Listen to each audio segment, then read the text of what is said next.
The mocking gift. The hall was filled with golden lights and loud alien music. Strange creatures in armor and shiny robes laughed and drank glowing liquids. They had gathered in the palace of Baron Varnock, the ruler of the alien world, Gravolax, Prime. Tonight the Baron was celebrating a small human named Darren, an engineer from Earth who had helped stop a reactor explosion in the outer colonies. Darren stood quietly near the edge of the hall, uncomfortable in his tight uniform. His short brown hair was messy and he kept adjusting his sleeves. The aliens were tall, strong, and proud. Most of them barely looked at him. He was just a human, a tool, a helper. Baron Varnock suddenly raised his massive hand. The room became silent. His deep voice echoed through the chamber. "This human," the Baron said, pointing at Darren, "has done something useful. He fixed what our best minds could not. For that, he deserves a reward." There was a pause. Then the Baron turned and a group of guards wheeled in a strange floating chair. Sitting in it was a young alien girl. Her skin was pale purple, her eyes large and silver. She was beautiful, but her body didn't move, not even her fingers. She stared at the floor, silent. "This," the Baron smirked, "is my daughter Lyra, paralyzed since childhood, useless. She can't speak, can't walk, can't rule. So, human, she's yours." The crowd burst into cruel laughter. "Maybe he can fix her too. Or marry her and make little broken babies. Careful, she might bite, if she could move." Darren didn't laugh. He walked slowly toward the floating chair. Lyra didn't look at him. She didn't move at all. But something caught his eye. In that brief moment he saw it.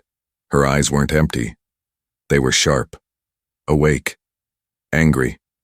He turned to the Baron. "Is this a joke?" The Baron laughed louder. "Of course, but it's a gift still. Take her. Maybe you'll find some entertainment." Darren looked at Lyra again. Something inside him shifted. He didn't see a joke. He saw someone trapped. Someone strong. "I'll take her," he said quietly. The room froze. "You what?" one of the nobles said. "You're serious?" the Baron asked, frowning.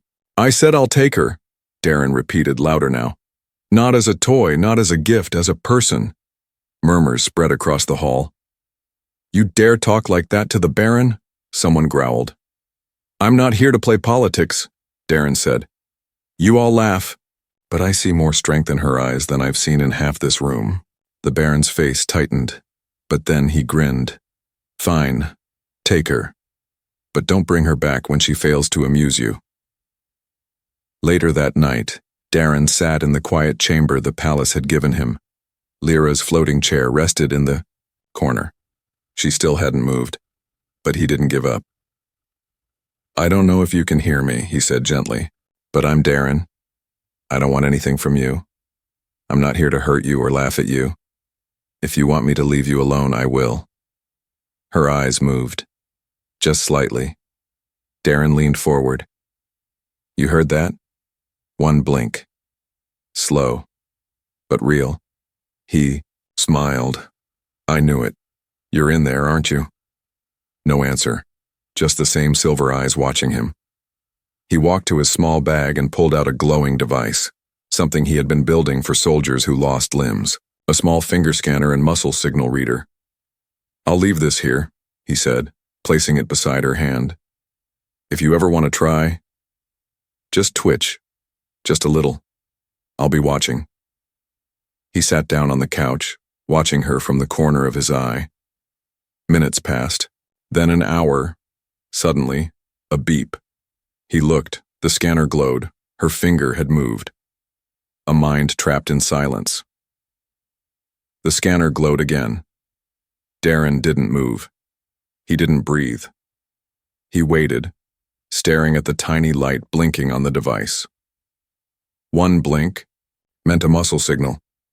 Two blinks meant something stronger, maybe thought control. Beep. It blinked again. He stood up slowly, walked to Lyra, and knelt beside her. Her eyes were fixed on him now, wide, focused, alive. "You're in there," he whispered. "You really are." No answer. But this time, her pinky twitched. Tiny. Barely there. But enough. Darren connected the device to his portable screen. He typed fast, fingers shaking with excitement. He pulled up an old human interface program used for soldiers in cryo-sleep. It translated brain signals into simple commands. He placed a soft wire near Lyra's temple. "Don't be scared," he said. "This won't hurt. Just try to think. Try anything." She closed her eyes, then opened them again. Beep. The screen lit up. One word appeared.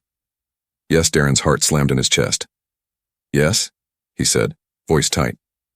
You know what I'm saying?" Another, "Yes." He laughed. Actually laughed. Then he sat on the floor like a child hearing a ghost speak. "You've been trapped like this all your life?" The screen was silent for a moment, then a slow reply. "Years, 12 years. No speech, no movement. Just silence." And she had counted them. Darren swallowed hard. "No one helped you. No one believed. What about your father?" The screen glitched, then responded with one chilling word. "Prison." He froze. "Prison? You mean your body, this condition, was done to you?" She didn't answer, but she didn't need to. That night, Darren couldn't sleep. He paced the room, replaying everything. Why would a father imprison his own daughter inside a broken body? What was he hiding? What had Lyra done that scared him so much?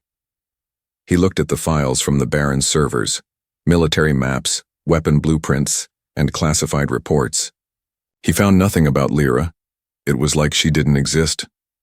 "Buried," he whispered. He erased her. Lyra was awake, watching him silently. Her eyes weren't just intelligent. They were burning now. He opened a private database and typed in a code from Earth. An old, half-functioning military AI answered. "What can I help you with, Darren?" "I need to run a scan," he said, "of this girl's brain patterns. I think she's more than what they told me." The scan took 3 hours. When it finished, the AI paused. "This brain activity is advanced, faster than average human or alien patterns. This girl has ultra-high cognitive function, possibly strategic intelligence class." Darren stared at the screen. "You mean she's a genius? Not just a genius, a war thinker, like your ancient Terran chess masters, but in 4 dimensions." He turned to Lyra. She blinked once, twice. "Yes. You were trained?" he asked, secretly. "But why hide it? Why the silence?" Her answer appeared slowly. "Feared me dangerous to them." Darren sat down beside her chair. "You're not dangerous," he said softly. "You're brilliant, and I believe you." She looked at him. Her eyes shimmered. "You saw me in that moment." The alien girl who hadn't spoken a word in 12 years said more than any voice ever could. And far away, hidden behind golden palace walls, Baron Varnock watched a flickering feed on his private screen. He saw the human. He saw his daughter blinking in code. He crushed his wine glass in his hand. "She was never supposed to speak again," he hissed. Whispers of a genius. The rain fell hard on the metal roof of Darren's space outpost. Outside, storms screamed across the dead moon's surface. But inside, the only sound was the quiet tapping of his fingers, typing fast on a small screen. Lyra's chair hovered nearby, her eyes glowing silver under dim lights. The human was building something, not a machine, not a weapon. A voice. Her voice. He connected a neural patch behind her ear and adjusted the settings. "Lyra," he said, "try thinking the words. I've trained the program to match your brain signals. Even if the speech is robotic, it will be your thoughts." She blinked once. Then again. Her lips didn't move, but the speaker on the table crackled. "Can you hear me?" Darren froze. It worked. He had just given a silent girl her voice back. "You did it," he whispered. "No," she answered slowly. "We did it." Days passed like seconds. Lyra learned to speak through the machine faster than he expected. She remembered everything: her father's military codes, encryption techniques, ship systems, and council rules. Darren was stunned. "You remember all this?" "My mind never stopped, only my body." She began fixing his old machines with her voice. One night she gave him a code. He used it to unlock a broken war bot. Inside the bot's files they found something strange. A simulation program. Complex. Like a war game. Lyra stared at it for a long time. "This is mine," she finally said. 12 years ago, when Lyra was still able to walk, she had created the simulation as part of her studies. But it was too good. Too accurate. She could predict enemy movements before they happened. Her teachers grew scared. One day it disappeared. She was told it was lost. The next day she fell ill and never moved again. "Your father didn't just silence you," Darren said. "He stole your work."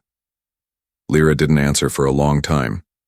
Then she said, "He feared what I could become." Meanwhile, back on Gravolax, Prime, Baron Varnock sat with his advisors. A message flashed across his screen. Darren's ship had sent out a signal. It contained fragments of Lyra's old simulation code. The Baron turned pale. "He's unlocking her," he growled. An older advisor spoke. "If she returns with her mind, the people will follow her. Even with a broken body, she has the bloodline, the right to speak at the council." The Baron slammed his fist. "Then she cannot return." He ordered a stealth ship to intercept Darren's outpost. "Make it look like an accident. I want no traces. The human dies, and so does my daughter." Back at the outpost, Lyra had a strange request.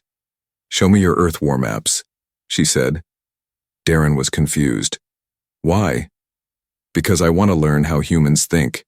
He gave her hundreds of old war files, chess logs, submarine strategies, space battles. She absorbed them, all. "You humans think like predators. Is that a good thing?" Darren asked. She smiled softly. "It's a new way. I like it." That night, Darren woke up to alarms. Motion detected. A shadow moved outside. Silent. Fast. The scanner picked up an unknown life form. He grabbed his pulse gun and ran to the console. The radar showed a stealth signal. Alien origin. "Lyra," he called out. "We're not alone." She was already powering up the warbot they had restored. Her voice echoed through the speaker. "They've come to erase me." He handed her the control pad. "You built the mind," he said. "I'll follow your orders now." The Baron's lie. The sky above the dead moon turned dark red. Darren stood at the window, holding his breath. In the distance, he saw a black ship with no lights, no sound, just shadows moving through space like ghosts. "They sent assassins," he said. Behind him, Lyra was already working. Her voice came through the speaker, calm and sharp. "They've been watching us since we powered up my simulation." "Your father?" Darren asked. "Yes. He wants me gone forever. I know his pattern now. He always attacks when truth is close." On Gravolax Prime, deep beneath the Baron's palace, hidden files flickered to life. One of the Baron's oldest advisors, General Kuroth, was watching an old video. It showed a younger Lyra walking across a training room. She moved perfectly. She spoke clearly. She wasn't paralyzed. She was leading a full council simulation, and every high officer was losing to her. Then came a message from the Baron himself. "Her mind is dangerous. I gave her life. I can take her future. Prepare the mind lock serum. She will forget her strength." General Kuroth sat back in horror. The Baron hadn't just punished Lyra. He stole her future. Back on the moon, the assassin team landed. 5 cloaked soldiers stepped out, weapons drawn. No sound. No warning. Inside the outpost, Lyra activated the warbot. It stood beside Darren like a steel beast, red eyes glowing. "I don't want to kill them," Darren said. "You might not have a choice," Lyra replied. Suddenly, lights went dark. Then, crash. The door exploded. Darren fired first. Blue light flashed. Across the hall, one attacker fell. The warbot grabbed another, crushing the weapon from his hands, but the third slipped past. He ran straight toward Lyra's room. "No!" Darren yelled and ran after him. The attacker reached Lyra's chamber. He pointed his blaster at her motionless form in the chair. "You were supposed to stay broken," he hissed. But Lyra stared into his soul, and her machine spoke one word: wrong. From the floor, a trap sprang open. A magnetic pulse knocked, the assassin cold. When Darren entered, she was already rebooting the room's defense field. "You planned this?" he asked, amazed. "He trained me to think like a ruler, but he forgot. I learned to think like a survivor." Far away, General Kurath sent a secret message to Lyra. "I have proof of what your father did. He broke the law. You have the right to call a council hearing. You must come back." Darren read the message beside her. "He wants you to return. Show the truth. If I go back, I go as who I am now. Not broken, not silent, and not alone." Darren nodded. "Then we'll go together." But the Baron had plans of his own. That same hour, he stood before the council and spoke boldly. "There is no threat. My daughter died in the crash years ago. What they claim is a lie. The human must be silenced. He has hacked royal systems and stolen classified tech." The council was divided. Some believed him, but others had seen glimpses of Lyra's return. The youngest counselor stood and said, "If the girl truly lives and speaks, then we must hear her voice." The Baron's eyes narrowed. "Then I'll silence her before she ever speaks again." On the moon, Lyra stood in her suit for the first time. Robotic legs moved slowly under her. Darren held out his hand, unsure. "You okay?" She took a shaky step, then another. She smiled. "Let's go finish what he tried to bury."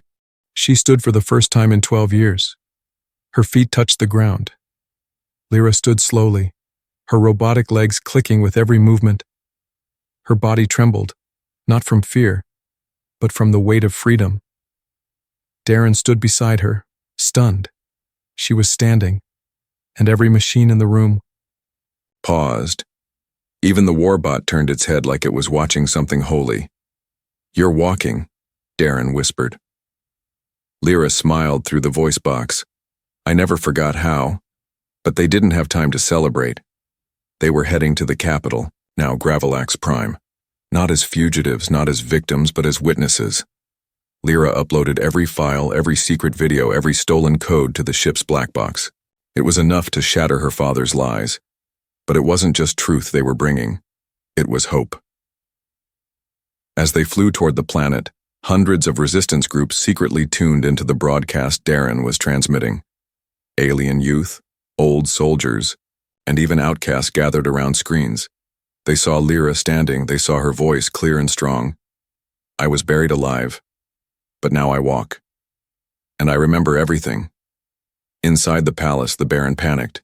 He had called for an emergency council session, but this time he blocked all outside signals. "She will not speak," he growled. "She will not enter." But someone was listening. General Kurath. The old war veteran overrode the lockdown code and opened the gates. "You silenced her once," he whispered to the Baron. "Let's see if you can silence her again." Lyra and Darren landed under heavy clouds. The palace guards stood in rows, but not to stop them. They stepped aside. The legend had returned. As she walked up the long marble stairs, children pointed, women cried, and the soldiers saluted. Not out of fear, but out of respect. One whispered, "She stands for us." Inside the council hall, the Baron stood tall. He wore a cape of power, but sweat poured down his face. "This is false. An illusion. That's not my daughter." But Lyra stepped forward, slowly but steady, her voice louder than thunder. "I am your daughter, the one you silenced, the one you feared." She raised her arm.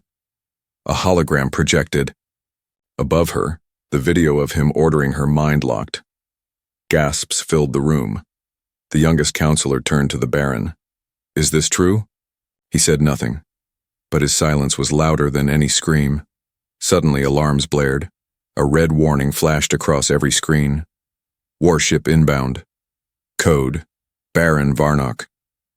He had launched a final strike. A massive battleship was heading toward the city. "It's over," the Baron shouted. "If I fall, then the whole city burns." But Lyra stood still. "No," she said.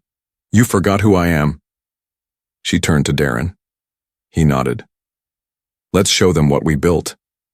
On their ship, an ancient weapon, rebuilt by Lyra's genius in Darren's hands, powered up. It wasn't made to kill, it was made to disarm. A pulse of light shot across the sky. Blue waves hit the Baron's warship. Engines failed. Weapons died. The ship floated helpless like a broken toy. Lyra turned back to the council. He led with fear. "I lead with knowledge." The council voted within minutes. Baron Varnock was removed, arrested. His crown was gone, and as they dragged him past his daughter, she said just one thing. "You thought breaking my body would break my soul." He didn't reply. He couldn't. Outside, crowds cheered. The girl who could not walk now stood tall, and the galaxy was watching. The battle for truth. The chamber was silent. The council had spoken. The Baron was gone, but the war wasn't over. Lyra looked across the vast council hall. Elders, rulers, warriors, all eyes on her. Some respected her, others feared her. But no one looked away. She stood tall in her exosuit, the lights on her, back flickering like a heartbeat. "Now," she said calmly, "we begin again." But outside the chamber, the planet boiled with unrest. Many of the Baron's loyalists refused to accept the truth. "They're lying," shouted a general on public screens. "The human tricked her mind. She's not the same." In secret halls, warlords gathered. "If we let her speak freely, she will change everything," one hissed. "We'll lose control." Another growled. "Then we silence her again, this time permanently." Lyra and Darren returned to their private ship that night. Darren paced the floor, scanning a dozen security alerts. "They're planning something," he said. "The loyalists are regrouping." Lyra remained calm, her mechanical fingers clicking against the console. "Let them come." "You're not afraid?" She looked at him with steady eyes. "I've lived through worse. I lived through silence." The next morning, Lyra stepped into the Grand Council Hall again, this time as a speaker. No longer a forgotten daughter, no longer a secret. She stood under the bright skylight and began her message. "To the galaxy, I was locked inside my body, but I never stopped thinking. I was treated as useless, but I never gave up. And now I say to all who are silent, rise." But in the crowd, a man touched his wrist, triggering a device. A hidden bomb inside the hall's support pillar began ticking. At the edge of the crowd, Darren spotted the glow. He ran. "Lyra, move!" Before she could speak, Darren tackled her down. The bomb exploded. The blast rocked the chamber. Stone and steel crashed from the ceiling. Screams filled the air. Guards rushed in. Darren pulled Lyra behind. A broken bench. Her suit was damaged, smoke rising from the shoulder. "You okay?" He coughed. She sat up. Her screen flickered. "Still standing." She grabbed his arm and pushed herself back up. Outside, flames licked the tower walls. The people screamed, but then, through smoke and rubble, they saw her stand again, alive, unshaken, unstoppable. That image went viral within minutes. Across hundreds of worlds, people saw the broadcast. A girl who had no voice once, now standing in fire, leading without fear. Later, a secret council was held. The youngest member stood and said, "She survived silence, survived betrayal, survived a bomb. If anyone still doubts her strength, they are blind." Another added, "She doesn't just deserve a seat here, she deserves command." The final vote came that night. And by sunrise, Lyra was no longer just the Baron's daughter. She was Commander Lyra Gravolax, leader of the new Peace Council. But she had one more thing to do. She returned to the prison tower, where her father sat in silence. He looked old now, small, forgotten. She stood outside the cell, staring at him. "You said I was a joke?" she said quietly. He said nothing. "You were wrong." Then she turned and walked away. Outside, Darren waited. "Well?" he asked. "She has nothing left to say," Lyra replied. "And you?" She smiled. "I have everything left to do." Her true potential, they said she would never walk. They said she would never speak. They said she would never matter. And now, she commanded the stars. 6 weeks had passed since the bombing. Gravolax Prime was rebuilding. Where fear once ruled, now there was fire in the people's hearts. Not the fire of destruction, but of change. Commander Lyra stood at the edge of the high observatory, her mechanical legs locked firm to the floor. Outside the glass dome, the space around Gravolax shimmered with ships from every allied world. Today was not war. Today was unity. Darren walked in, wearing his usual dusty jacket and a small tool pouch on his side. "You ready?" he asked, smiling. Lyra turned, eyes glowing with purpose. Always. The Galactic Council had approved her new plan, the Peace Beacon, a massive satellite network that would end the arms race by disabling old war tech across hostile sectors.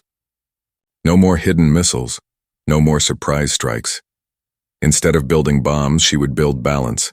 But not everyone agreed. At the edge of Gravolax's system, a rogue fleet gathered, warlords, pirates, those who had thrived in chaos. "This girl will kill our way of life," snarled the pirate commander. "We strike before her beacon activates." The countdown had already begun.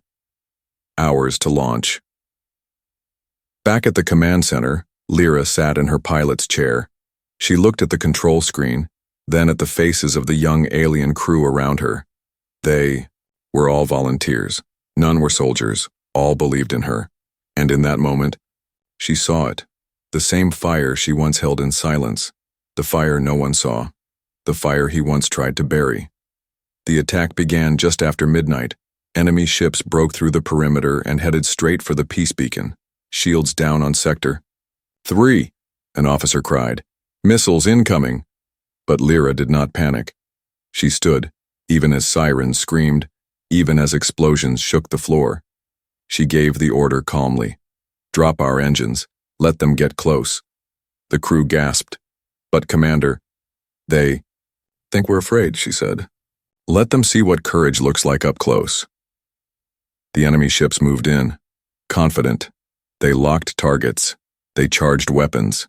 And then, Lyra pressed a single button. A blue pulse spread across space like a wave. Every enemy ship froze.